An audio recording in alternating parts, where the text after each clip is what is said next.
partager la souffrance avec les autres, c'est donner du sens à la vie. Je suis en colère après ces jeunes gens qui pensent qu'ils sont dans un monde virtuel, qui vont se casser la gueule. Certains vont se casser la gueule. J'ai un patient, enfin ça n'a pas duré longtemps, ça a duré 2 séances. Il est pas revenu. Il vient parce qu'il a des problèmes de couple. Il a 22 ans. Il a des problèmes de couple, il est un peu jaloux, etc. Donc je lui demande d'expliquer un peu ce qui se passe, comment il vit. Alors il est en couple depuis 2 ans avec son ami. Et comment s'organise, va dire, moi je suis à Béziers et elle est à Strasbourg. Alors, bon. Et comment ça se passe entre vous, racontez. Ah ben, il me dit, on est en liaison plusieurs fois par jour. Là, elle va m'appeler après la séance pour me demander comment ça s'est passé, etc. Et concrètement, il y a d'autres points. Comment vous vivez, votre espace, etc.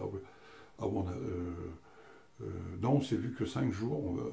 On s'est vu on a passé 5 jours ensemble l'année dernière chez les parents de l'un ou de l'autre. Mais donc, le mec, il est en couple avec une nana qui lui téléphone 3-4 fois par jour, lui aussi, SMS et tout le machin. Il est jaloux.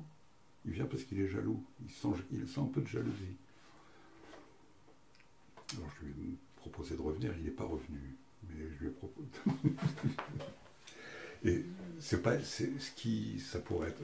J'en parlerai pas si c'était pas que anecdotique. Je rencontre beaucoup de jeunes gens. Je connais dans ma famille proche un jeune homme qui est dans le monde virtuel depuis une dizaine d'années maintenant. Alors il gagne sa vie, etc. Il a vendu des fleurs sans savoir ce que c'était qu'une fleur et sans savoir ce que c'était qu'un client. Il a vendu des fleurs. Il s'est fait virer, mais il ne sait pas ce que c'est qu'un contrat de travail. Enfin, ils font que des trucs comme ça. Et là, avec sa compagne, ils vont avoir un enfant. Ils commencent à se coltiner le réel. Ils habitent dans le 18e, au 4e étage à Paris. Et ils commencent à se perdre. Il a fallu qu'ils montent un peu de meubles. Et commence et je trouve que dans cette là encore c'est un exemple, c'est pas une généralité. Mais la jeune femme qui est enceinte de 4 mois, 5 mois, 6 mois, elle se coltine beaucoup plus rapidement que lui son rapport au réel. Lui, il a encore faire des équations sur internet pour savoir comment on va monter le pack de lait enfin bref. Mais je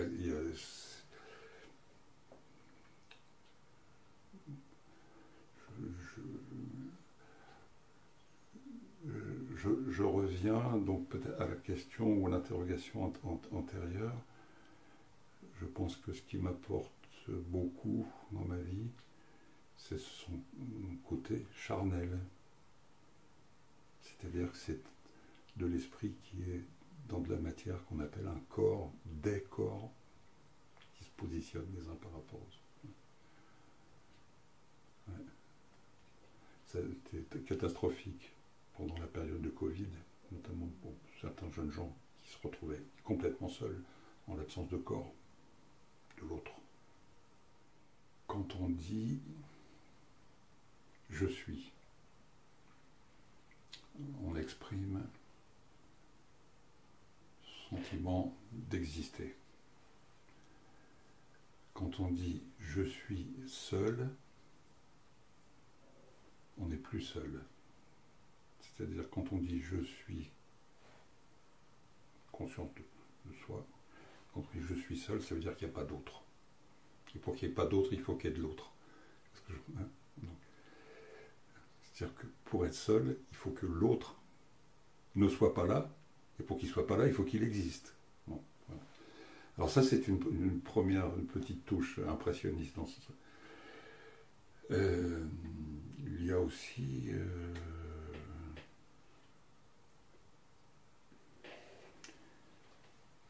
le double rapport entre l'attachement et la séparation.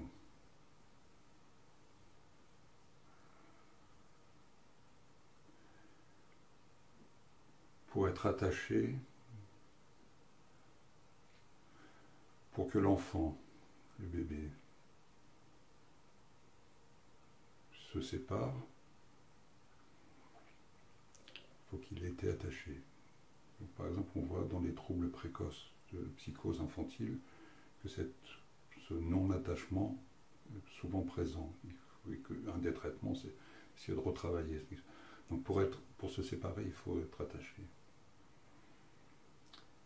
Mais si on vit séparé, il faut recréer de l'attachement. Voilà. Il y a un chanteur qui chante ça assez bien, je trouvais, Cyril Mokayesh, qui dit...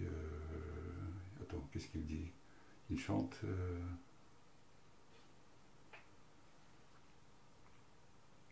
rien ne m'attache, tout me retient. Donc c'est une ambivalence profondément névrotique, j'allais dire, mais très originale, de pouvoir se séparer, se réattacher, et donc dans une vision idéale, c'est de pouvoir se réattacher sans être aliéné, hein, sans que le lien soit aliénant. Pouvoir s'attacher, se réattacher. Or ça, ce que je viens de dire là, ce que j'exprime d'une façon assez théorique, il faut pouvoir l'expérimenter. Je pense que c'est fait de l'expérimenter quotidiennement dans sa vie. Donc il faut pouvoir se toucher, exister, s'engueuler, te fais chier, où est-ce que tu as mis la brosse à dents, etc. Tu fais pas gaffe, tu laisses tout traîner, moi je range, enfin, c'est-à-dire qui se coltiner, parce qu'après, je pense que la jeune femme qui est enceinte, ça y est, elle se rapproche un peu plus donc elle sent déjà le petit qui est là, et qui, lui, s'il est bien nourri déjà, il frappe à la porte, hein, pour rappeler. Ouais. Je connais, et puis, donc il y a pas mal de jeunes gens qui s'embarquent dans des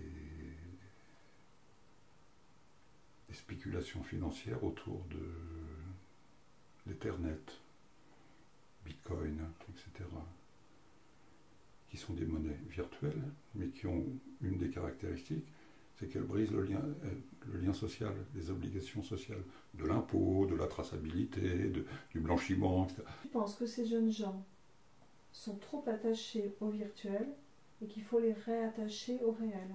Il va falloir qu'ils fassent l'expérience de la perte, de la chute, ça va être douloureux, c'est plus douloureux que s'il avait fait progressivement et par petites doses depuis qu'ils sont tout petits, mais là, et puis ils se rétabliront, ils se referont une santé, ils auront peut-être fait chier pas mal de gens, eux-mêmes d'ailleurs, ils auront perdu un peu de temps après tout. Alors, on ne peut pas faire l'économie de la perte.